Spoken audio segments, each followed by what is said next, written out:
Hiya, happy Saturn day. I hope all is well with you. I am in a bit of a different setup right now. We moved house recently, and I have some big news as well for my Hinsters. I am moving to Taiwan in May, and so that's also why we've moved, as a kind of transitionary place. Yeah, I've just been settling in and kind of like readjusting body and spirit to the new space. So I've got my beautiful vitamin C tea here. It's so nice. It's really, really nice. It's got like peach and like beetroot and ginger and some other shiz in. It's really, really nice, but also vitamin C. If you're not a Hinster and you're just joining me on my channel, welcome. I'm Hinny, a spiritual astrologer. I did take a few days off this week, but I'm starting readings again from this weekend. So please check the description below if you're interested in a reading. And if you're a Capricorn Sun, remember that I do offer 20% discount. And this offer ends January 20th. So you have to book before that date or on that day at the latest. And as I've been promoting in my last few videos, do consider heading over to the YouTube channel Mercurial Mystics, where me and my friend Alvia are talking all sorts of topic, most recently aliens. We are postponing Mercurial Mystics for the time being due to Miss Corona and my logistical situation right now, so it might not be until May that we get another episode out. But if you're interested, you can go and support us. We'd love if you gave us some love. Finally, all Capricorn season, I will be sharing the work of two beautifully talented, very talented Capricorn Sun artists, Ebrul over at Ebrul Illustrates on Instagram, and Tufawon, who you can also find on Instagram at Tufawon, as well as here on YouTube at his channel, Tufawon.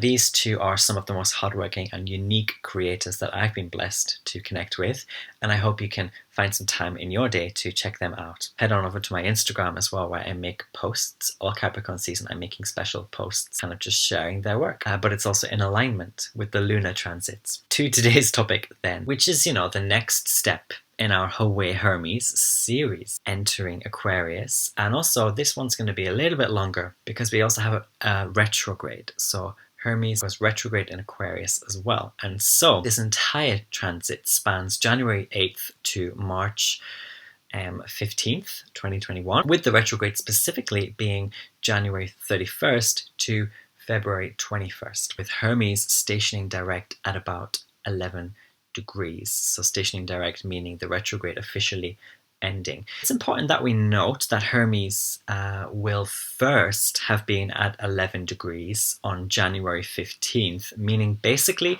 that this upcoming retrograde will be getting us to revisit that January 15th, 31st period. New identity, new age buzz will have some sort of peak, I feel, during this time, only to be redrawn and reconsidered later come the retrograde. And I think for a lot of us, our resolutions as well will fall flat around this time. Just discussing with a friend actually before I pressed record that I don't think it's the time for like newness, new beginnings right now. But you can look at my more recent video, January Astrology 2021, for more on that. I wanted to talk about authenticity though with this Hermes transit. So authenticity is always something highlighted when we talk about Aquarian energy, which of course is where Hermes is going to be transiting. Authenticity will always be what was key in our decisions. No matter how many gadgets we might have acquired or come to acquire. This time of year has a way of making us more materially accumulated and at the same time more selfish or more restless and oddly more easily or quickly bored of our situations, even though there's some form of gadget or upgrade. This is especially considering the overarching rat year energies, which if we haven't understood them by this time, they're still probably going to be making us feel somewhat greedy, paranoid, or overly in some kind of survival mode. I recommend a video actually that the Divine Venus made about a year ago on the planet Uranus, where she does mention something to the effect of how the Uranian side of Aquarian energy can trick us, or Uranus can trick us into thinking that we're advanced just because of our new gadgets, when in reality these new gadgets are making our lives more desolate and more disconnected.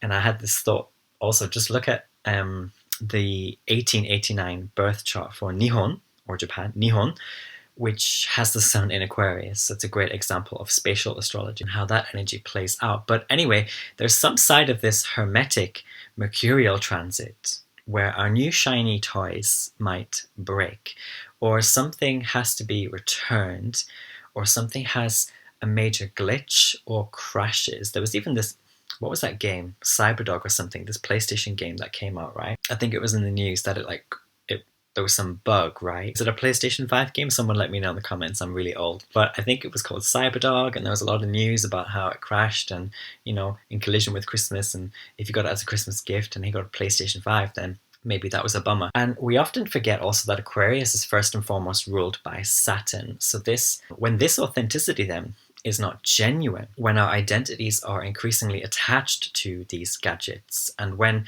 they are used sometimes to assert ourselves over others or to brag or whatever the case might be, then Saturn comes crashing down. This is when Saturn comes crashing down on the fake pageantry. This is the Aquarius Leo axis, yeah? The fake pageantry of it all. And this is especially strong while Saturn transits Aquarius, and while Jupiter, the archetype of big, heavy lessons and of blessing the pure of heart, Jupiter also moves with increasing independence through Aquarius. There's also an element, I think, of this transit where we need to get the message. This is going to be for the good, the bad, or the ugly. I talk about that on my channel. I deal with the light and the shade in my work. Always look at your chart as well, and look at yourself to see how this all fits in for you and applies to you individually. But there will be this reminder, I think, for us that major isolation is needed if we are to progress and for the sake of our innovations, however great or small these innovations. This obviously relates to the literal mundane situation of our pandemic, you know, to stay at home, but it's also in the spiritual sense as Hermes continues to make strides through the astrological winter. Hermes is going to bring a lot of us some fantastic opportunities to have collaborative conversations with others about our grand plan, you know, what will be cut out, how we will isolate, almost with a sort of glee. And we will, of course, have to be aware that this big time zeal, you know, it's not always going to work so well in this rat year energy, especially come around January 8th, when Venus enters the anaretic or 29th degree, when big protestations of such things, you know, that this glee, are more likely to be the vibe, but they won't always be so effective. It's kind of like hot air or something that's intensely superficial with Venus at the 29th degree behind a lot of the planets as well. And the sun will be moving during this hermetic transit closer to Pluto behind Hermes. And so for me, there's like this sense of something or someone being behind us in the shadows of like overconfidence. I just got opera in my mind. It's almost like they're watching an opera or performance. We are the opera. And they're just waiting for us to like frig up by saying or communicating something. This is what, you know, Mercury, Hermes is often said to do. Especially this could be, you know, quite colossal and cringeworthy for some people if the bigger picture or the new chapter vision gets totally lost in the Aquarian source. Around January 14th, Hermes does get all sort of tangled up in this like messy squarage. So a lot of planets squaring this time, at this time. And this is like an aspect, very briefly, that is about contention, friction, challenges. There's all of that around January 14th going on between Mars and Uranus in Taurus, and that stellium in Aquarius. And so there's some big contradiction potential here. We will put emotions possibly, or the overly random, over some opportunity to really accelerate, especially when Hermes enters the 11th degree on January 15th and begins to move through where it will later revisit in the retrograde. Venus does enter Capricorn on January 9th. And so, you know, the collective vibe gets more locked onto ascension, with Hermes making the mind also turn more to progression. So look out for my stream if you're interested in Venus, of the Venus and Capricorn transit specifically, I'll be putting that out tomorrow, actually. Yes, Sunday Fun Day. So join me. I hope you can be there. If you can't, you can watch it back anyway. So pre-retrograde then, I see that Hermes sort of doesn't get to engage with what it wants to engage with. Or, it doesn't get to put its hands to what it wants to put its hands to. Or the innovative money-making plan gets sort of set back. Hermes basically gets tantalized and is just about to jump into the boiling point, actually, in Aquarius, before the Sun and Jupiter sort of command Hermes to come back and to own up to what it said, to explain its actions. We really do then get jerked back when this retrograde starts, away from any giddy, premature resolutions and any fake declarations of uniqueness. And Saturn right now is so primed to cut short, that fake hot air, but also things like backward thinking. I also want to mention something that is always cropping up in Aquarius season, no matter what the year, but maybe more intensely this year with Jupiter here and then Hermes tickling things left, right, and center in Aquarius. Does anyone from like my 1990s generation maybe remember these rubber plastic bangles that everyone was wearing? The black ones were really popular, but they came in all colors. And in the clubs, apparently, if you went up and snapped someone's bangle, that meant that you fancied a bit of them, or something bizarre or adolescent like that. Do you remember them? Anyone know what I'm talking about? Anyway, some people would wear a ridiculous amount of them on one or even both of their arms, making one of these typical, like, I'm cool statements of the time. But sometimes, their personalities weren't always so cool or new. And Aquarian energy is kind of like that. Similar to the gadgets that I mentioned earlier, we are looking, where looking a certain way is supposed to set you apart from the crowd, but where it sometimes literally stops at the bangles or stops at whatever the trendy thing is. Like there's no real ideology or originality or self-aware reason or spirituality to look that certain way, yet we do it anyway. And ironically, often we do it just because some others are doing it, or because a magazine or a celebrity said that we should do it. A sort of status statement trend that lacks substance and often dies out just as quickly as it appeared. Kind of like Saturn comes in and chops it all away. That can really happen with this transit, back down to the bare bones or the bare skin. So Hermes then will definitely be triggering some of the sort of bangle wearing energies. I think a lot of our bangly gestures during this time can come across as gaudy, gimmicky. I also feel that on a more serious note, a lot of people are going to be riding that false New Year energy, thinking like way too far ahead, and forgetting that there are still a few things far from over collectively and or individually.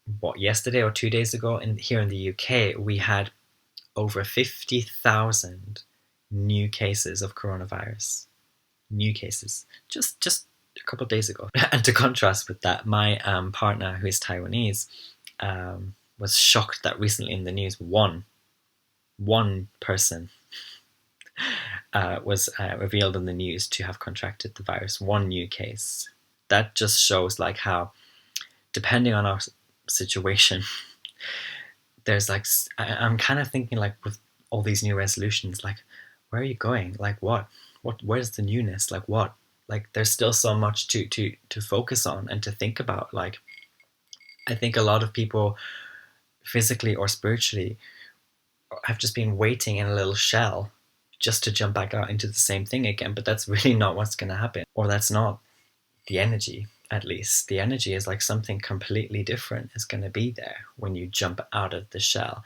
But also, anyway, back to my point that some things, getting on a tangent, Hinny, some things are far from over collectively and or individually. More broadly then, we can see, or we will see and feel, this sort of irresponsible rashness that will come to bite us in the behind, I think in late January or February, especially with the retrograde. So one final thing on this transit then. Hermes, or thought, Is that how you pronounce it? Thoth, Coyote, Mercury, Hanuman, right? I think there's another sort of archetype that can be associated with Hermes, Mercury, whatever we're calling it. This archetype enters the retrograde, and it enters during the retrograde, the second Baktio, not sure if I'm pronouncing it properly, but the Baktio of Aquarius, and it is at the 11th degree, 11 often associated with Aquarius. So, it goes back then to the realm of Baba or Babi, one of the actual ancient deities worshipped before the invention of Thoth or Thoth, which was really like a product of colonial conditioning, if you think about it and look into it. Thoth being a very stylized new figure, actually coming to rise in popularity and contributing to the decline of the recognition of Baba and also a lot of other deities. Now, from my understanding, Baba isn't or wasn't some light energy to be played with.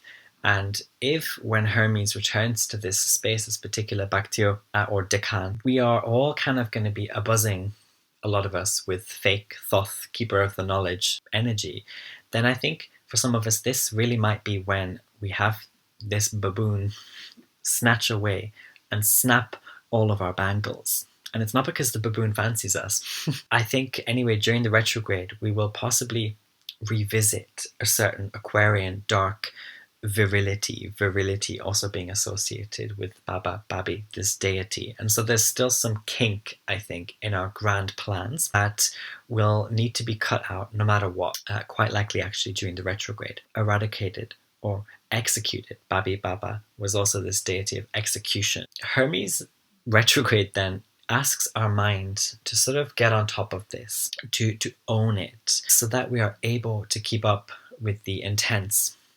promise energy of the soon to come Aquarius season proper. But this promise energy we're already in with Jupiter and with Saturn there, and soon with Hermes.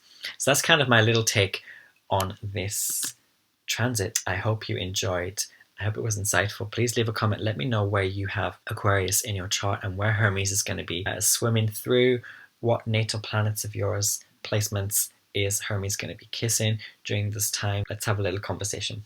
I love you very much. And those of you who can make it tomorrow, I'll see you tomorrow, Sunday Fun Day, January 3rd at 7 p.m. UK time, which is, I think, 11 a.m. Pacific Standard Time. I'll see you then for the live stream where we will be talking about Venus soon to enter Capricorn. Alrighty, I love you very much. Take care. Bye-bye.